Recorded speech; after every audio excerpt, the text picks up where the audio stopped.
კიევში, მოსკოვში, ვაშინგტონსა და ერ-რიადში, ასევე ევროპის ქვეყნებში არაერთი მოლაპარაკებისა და შეხვედრის შემდეგ ახლა მთელი ყურადღება მიმართულია სტამბოლზე, სადაც რუსეთის ომის დასრულების გზებზე დღეს 15 მაისს კიდევ ერთხელ უნდა იმსჯელონ.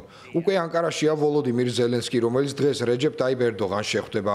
თურქეთში ჩავიდა შეერთებული შტატების სახელმწიფო მდივანი მარკო რუბიოც. ბოლო წუთამდე არ იყო ცნობილი, რას გადაწყვეტდა ვლადიმერ პუტინი, მიიღებდა თუ არა თავად მონაწილეობას უკრაინასთან პირდაპირ მოლაპარაკებებში. ეს მოლოდინი კი მისივე ინიციატივამ გააჩინა. სწორედ ვლადიმერ პუტინმა შესთავაზა პირდაპირი მოლაპარაკებები უკრაინას რამდენიმე დღის წინ.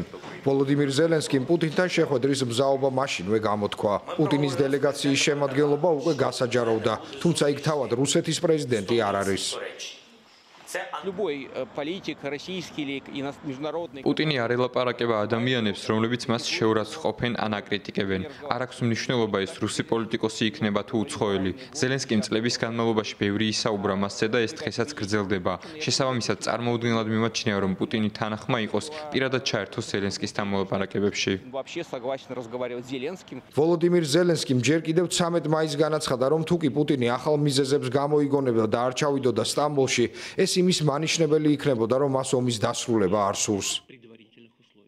პუტინს რა თქმა უნდა არ სურს ცეცხლის შეწყვეტა, მაგრამ არც ის სურს, რომ საომარი მოქმედებების გაგრძელების პასუხისმგებლობა აიღოს. ამიტომ ის მუდმივად ეძებს ახალ გზებს, რათა დაარწმუნოს ტრამპი, რომ კვლავ ღირს მოლაპარაკებები. ბოლომდე არ მესმის, რამდენ ხანს გაგრძელდება ეს თამაში, თუმცა ნათელია, რომ პუტინი არ არის დაინტერესებული ცეცხლის შეწყვეტით, რადგან ამ ომში ჯერ არ მიუღწევია მთავარი მიზნისთვის.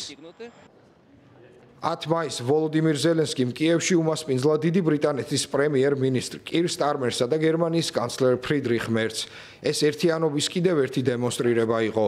ევროპელმა ლიდერებმა წარადგინეს ცეცხლის 30 დღიანი შეწყვეტის გეგმა, თუმცა ეს ინიციატივა რუსულმა მხარემ უარყო.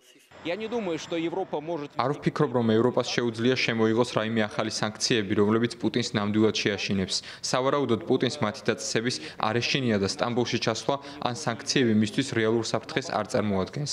პირიქით, მეჩვენება, რომ მას სერიოზულად არ უფიქრია სტამბოლში წასვლაზე, რადგან ეს უკრაინისა და ევროპის სურვილის ასრულება იქნება. ცეცხლის შეწყვეტასთან დაკავშირებით წარსულში არსებული ყველა მცდელობა უშედეგო აღმოჩნდა. კრემლმა ბოლო 2 თვის განმავლობაში ორჯერ გამოაცხადა ცეცხლის რამდენიმე დღით შეწყვეტა. აღდგომის დღეს ასწაულზე და 9 მაისს, თუმცა ორივე დღეს საბრძოლო მოქმედებები მაინც გრძელდებოდა. რა გადაწყდება დღეს? თურქეთში ცეცხლის შეწყვეტის შესახებ მოლაპარაკებების მორიგ რაუნდზე და ვინ დაჯდება მოლაპარაკებების მაგიდასთან, ეს ჯერ კიდევ უცნობია.